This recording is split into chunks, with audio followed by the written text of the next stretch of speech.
नमस्कार। आज हमारे हाथ लगी है राज भारती की एक हिंदी हॉरर नॉवल लंगड़ा प्रेत। इसका कवर पर एक तांत्रिक है, आग है और एक बहुत ही खौफनाक सा माहौल बना हुआ है। ये उस दौर की लुगदी पल्प फिक्शन वाली किताबों में से एक है जो रेलवे स्टेशनों पर खूब बिकती थी। और इसका कवर देखकर ही लगता है कि अंदर काले जादू, प्रेत लोक और तांत्रिकों के बीच कोई जबरदस्त लड़ाई मिलने वाली है। तो आज हम सिर्फ इसकी कहानी नहीं सुनाएंगे, बल्कि ये समझने की कोशिश करेंगे कि इस तरह की कहानियां लोगों को इतनी मजेदार क्यों लगती थीं। चलिए इस दुनिया में उतरते हैं। बिल्कुल। और ये नोवेल खास इसलिए भी है क्योंकि ये किसी एक सीधी सादी पटरी पर नहीं चलती। इसमें कई कहानियां एक साथ दौड़ रही हैं। अच्छा। हाँ, एक तरफ राकल है, हमारा लंगड़ा प्रेत। दूसरी तरफ रेखा नाम की एक लड़की है जो अपने परिवार के किसी पुराने राज की तह तक जाने की कोशिश कर रही है। और इन दोनों के बीच फंसे हैं सरदार कोलाना जैसा एक खतरनाक तांत्रिक और काला चिराग नाम का एक बहुत ही रहस्यमयी किरदार। तो आज हम देखेंगे कि लेखक ने इन अलग अलग धागों को कैसे बुना है। कहानी शुरू होते ही हमें एक्शन में डाल देती है। कोई लंबा चौड़ा इंट्रोडक्शन नहीं। हमारा पहला किरदार है राकल, जिसे लंगड़ा प्रेत कहा गया है। हाँ। वो अपनी बहन बकाल को छुड़ाने के लिए एक सौदा कर रहा है। सामने सरदार कोलाना का आदमी है और राकल उसे अपनी बहन के बदले में काला चिराग नाम की कोई चीज देने को तैयार है। और पहले ही सीन से ये बात साफ हो जाती है कि राकल अपनी बहन के लिए कुछ भी कर सकता है। उसका हर एक्शन हर एक एक्शन इसी एक मोटिवेशन से जुड़ा है। ये उस दौर के पल्प फिक्शन का एक क्लासिक फॉर्मूला है। एक एंटी हीरो जो शायद दुनिया के लिए बुरा हो, लेकिन उसके काम के पीछे एक मजबूत इमोशनल वजह होती है। यहाँ वो वजह उसकी बहन का प्यार है। अच्छा, तो एक तरफ ये तांत्रिकों और जादुई चीजों की अंडरवर्ल्ड वाली दुनिया चल रही है, बिल्कुल। लेकिन कहानी का दूसरा धागा बिल्कुल ही अलग है। बिल्कुल अलग। हमारी मुलाकात होती है रेखा से, जी। जो एक आम लड़की है। उसकी कहानी शुरू होती है एक डरावने सपने से। उसे बार बार एक वीरान झोपड़ी और एक सांप दिखता है। हाँ, और ये सपना उसे अपने पापा की एक पुरानी छिपी हुई डायरी तक ले जाता है। तो जहां राकल की कहानी सीधे एक्शन से शुरू हुई, वहीं रेखा की कहानी एक जासूसी नॉवेल की तरह धीरे धीरे खुलती है। हाँ, ये बात तो है। ये लेखक का बहुत चालाक तरीका है, दो अलग अलग तरह के पाठकों को जोड़ने का। जिसे एक्शन पसंद है उसके लिए राकल है, जिसे रहस्य पसंद है उसके लिए रेखा। और उस डायरी से तो पूरा का पूरा फैमिली ड्रामा ही बाहर आ जाता है। पता चलता है कि उसके पिता कृष्णकांत की मौत कोई हादसा नहीं थी, बल्कि उनका मर्डर हुआ था। हाँ, उनका मर्डर हुआ था। और करने वाले कौन? उसके अपने सगे चाचा बलदेव और इंद्रजीत नाम का एक आदमी। यहाँ डायरी सिर्फ एक सुराग नहीं है, वो एक चाबी है। चाबी? हाँ, एक चाबी जो एक आम दुनिया का दरवाजा खोलकर एक खतरनाक और जादुई दुनिया में ले जाती है। डायरी में सिर्फ कत्ल का राज नहीं, बल्कि एक मंत्र और एक तावीज का भी जिक्र है। वो रेखा को दिल्ली के एक भूताहा बंगले तक पहुंचाती है।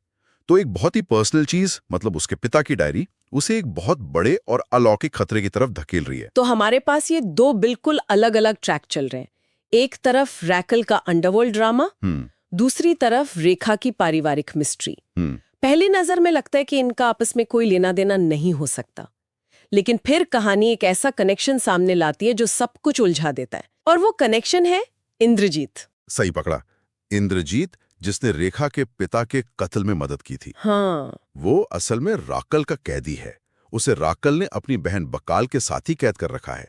यहीं पर दोनों कहानियां आकर टकराती हैं। एक मिनट, तो जो रेखा की कहानी का विलेन है वो राकल की कहानी का शिकार है। ये तो बहुत मजेदार है। यही तो पल्प फिक्शन का मजा है। कोई भी किरदार पूरी तरह से अच्छा या बुरा नहीं है। हमें पता चलता है कि इंद्रजीत ने राकल की बहन बकाल के साथ कुछ बहुत बुरा किया था, इसलिए राकल उससे बदला लेना चाहता है। अच्छा। लेकिन साथ ही इंद्रजीत उस बड़े तांत्रिक सरदार कोलाना की साजिश का एक मोहरा भी है। तो वो एक ही वक्त में अपराधी भी है और शिकार भी। वो दो ताकतवर तांत्रिकों के बीच बुरी तरह फंसा हुआ है। और इसी भूतहा बंगले में रेखा की मुलाकात होती है काला चिराग से। ये एक आवाज है, एक शक्ति है जो उसी बंगले में कैद है। हाँ, ऐसा लगता है कि यही वो चीज है जिसके लिए सारी लड़ाई हो रही है। वो रेखा से बात करता है और उसे समझाता है कि राकल और कोलाना के बीच क्या चल रहा है। काला चिराग का किरदार चिराग के जिन जैसा है, लेकिन एक ट्विस्ट के साथ। मतलब उसके पास ताकत है, उसे सब पता है, लेकिन वो खुद कैद है। और उसकी असली मंशा क्या है, ये किसी को नहीं पता। क्या वो रेखा की मदद करना चाहता है या वो भी अपना कोई खेल खेल रहा है? वो एक तरह से सूत्रधार है जो पर्दे के पीछे से सबको नचा रहा है और कहानी को आगे बढ़ा रहा है। और कहानी में सबसे बड़ा ट्विस्ट आता है मृत्युकूप यानी मौत के कुएं के साथ।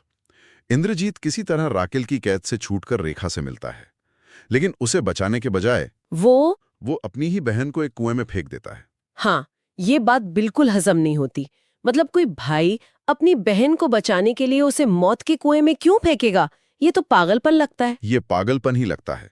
और यहीं पर कहानी तर्क और लॉजिक को पीछे छोड़कर पूरी तरह से जादू और अंधविश्वास की दुनिया में चली जाती है।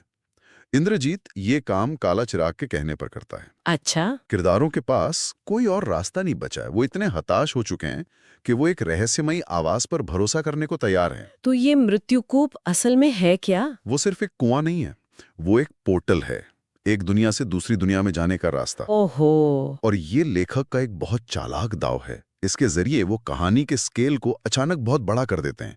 जो कहानी दिल्ली के एक बंगले तक सीमित थी, वो अब एक पूरे प्रेत लोक या पाताल लोक तक फैल जाती है। इससे तो दुनिया ही बदल गई। हाँ, इससे लेखक को नए किरदार, नए नियम और एक बिल्कुल नई दुनिया लाने की आजादी मिल जाती है। और रेखा को उस कुएं के अंदर जो मिलता है वो तो किसी ने सोचा भी नहीं होगा। कोई नर्क या खौफनाक जगह नहीं, बल्कि एक शानदार शहर। परियां और दासियां उसका स्वागत करती हैं, उसे एक राजकुमारी की तरह महल में ले जाया जाता है। और उस जगह का राजा है कास्कन। मतलब उम्मीद से बिल्कुल उल्टा। बिल्कुल, ये एक बहुत दिलचस्प पॉइंट है। पारंपरिक भारतीय कहानियों में पाताल लोक अक्सर नागों या असुरों की खतरनाक दुनिया होती थी। हाँ। लेकिन यहाँ एक यूरोपियन फैंटेसी जैसा महल और परियों का होना दिखाता है कि कैसे ग्लोबल कल्चर उस समय के लुगदी साहित्य में भी अपनी जगह बना रहा था। ये एक अलग ही राज्य है जिसके अपने नियम हैं। ये रेखा के लिए कुछ समय के लिए एक सेफ हाउस बन जाता है, लेकिन इससे कहानी का रहस्य और बढ़ जाता है। सही बात है। ये जगह क्या है, ये कास्गन कौन है और वो रेखा से क्या चाहते हैं, ये सब सवाल खड़े हो जाते हैं।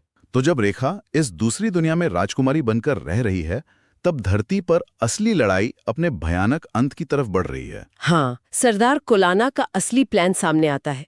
उसने राकल को धोखा दे दिया है और उसकी बहन बकाल अब मर चुकी है। कोलाना उसकी लाश के साथ कोई भयानक पूजा करने की तैयारी में है। हाँ, और यहाँ कोलाना का असली हथियार सामने आता है। और सच कहूं तो ये बहुत ही डिस्टर्बिंग है। कोई दैत्य या राक्षस नहीं, बल्कि मिट्टी के एक बड़े से बर्तन, एक गागर में बंद लाखों मांस खाने वाली मक्खियां। ये तो सीधे किसी के बुरे सपने से निकला हुआ आइडिया लगता है। बिल्कुल।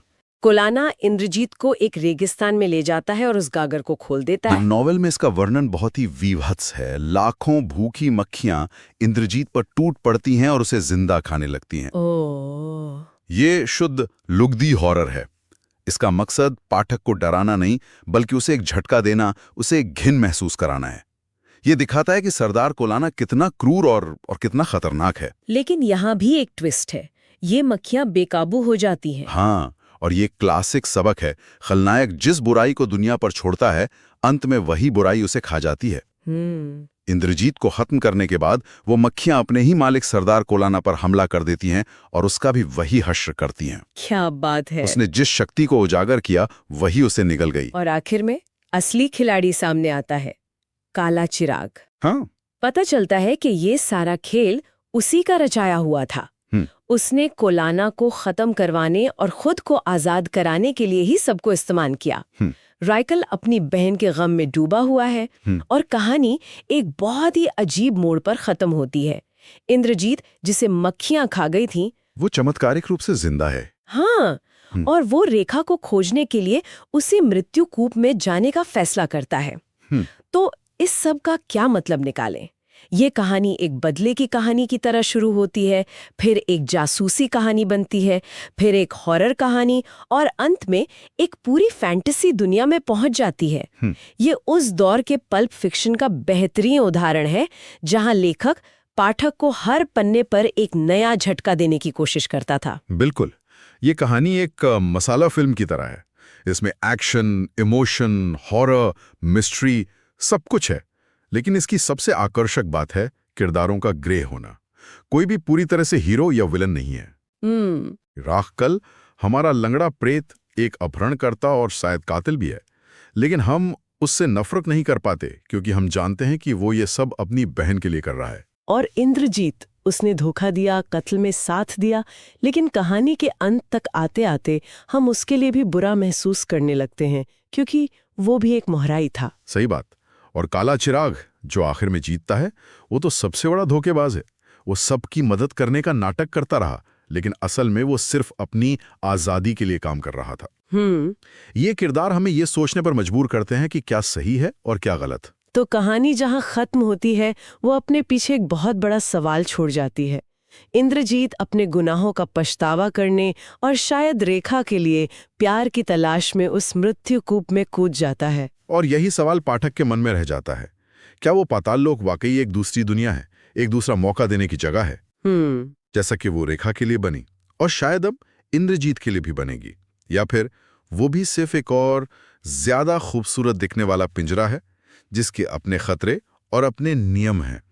कहानी शायद ये बता रही है कि कभी-कभी एक प्रेत लोक से निकलकर आप बस दूसरे प्रेत लोक में ही पहुंचते हैं। और शायद इसी सवाल का जवाब जानने के लिए पाठक अगली किताब का इंतजार करता था।